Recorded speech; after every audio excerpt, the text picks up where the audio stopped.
Good morning. The nervousness on the streets could continue initially following the CBI unearthing a multi-million rupee bribery scam and making a few arrests. The usual choppiness of expiry day may more or less be there, though the Nifty has already seen 63% rollover. We expect the start to be weaker with further selling in select banks and real estate companies. It would not take long for the markets to identify stocks which have got punished for no fault of theirs. Expect some buying to set in as global cues seem to hold for the time being. Asian markets are trading in the green, with US consumer spending picking up in October and jobless claims falling to the lowest level since July 2008. US indices moved higher by over 1%. US markets will be closed today on account on Thanksgiving Day. While attempts are being made to rescue the Irish banking sector, Portugal and Spain are being closely watched now. The dollar gained against the euro and the yen but was flat against the British pound.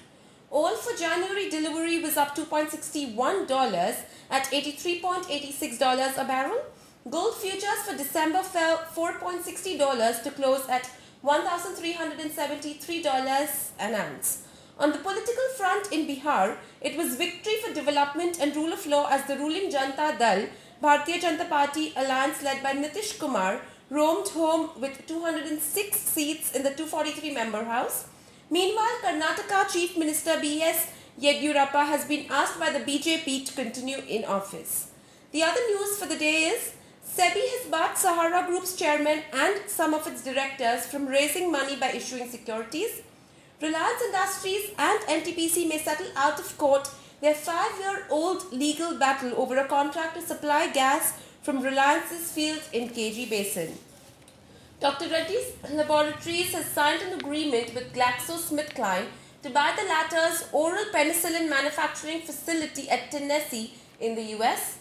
Maruti Suzuki is not contemplating any price raise despite a 20 to 30% surge in raw material prices in recent months. PowerGrid is likely to sign an MOU with Sri Lanka for developing a high-capacity power transmission link between India and Sri Lanka from the Indian side. Tata Power to invest $8.5 billion in 2 years to beef up generation, transmission and distribution. Government is likely to decontrol retail prices of diesel anytime soon. Long-term finance to farmers through RRB has turned costly, with the NABARD raising interest rate on refinance by 50 basis points. Moving on to the recommendations, the technical calls are a buy on Hindustan Unilever. We advise buying the stock in the range of Rs 297 to Rs 298.5 with a stop loss to be maintained at Rs 294 for a target price of Rs 308. A buy on Crompton Greaves. Keeping in mind the evidences from technical analysis, we recommend high-risk traders to buy the stock between levels of Rs 333 to Rs 336 with a stop loss to be maintained at Rs 328 and for a target price of Rs 350.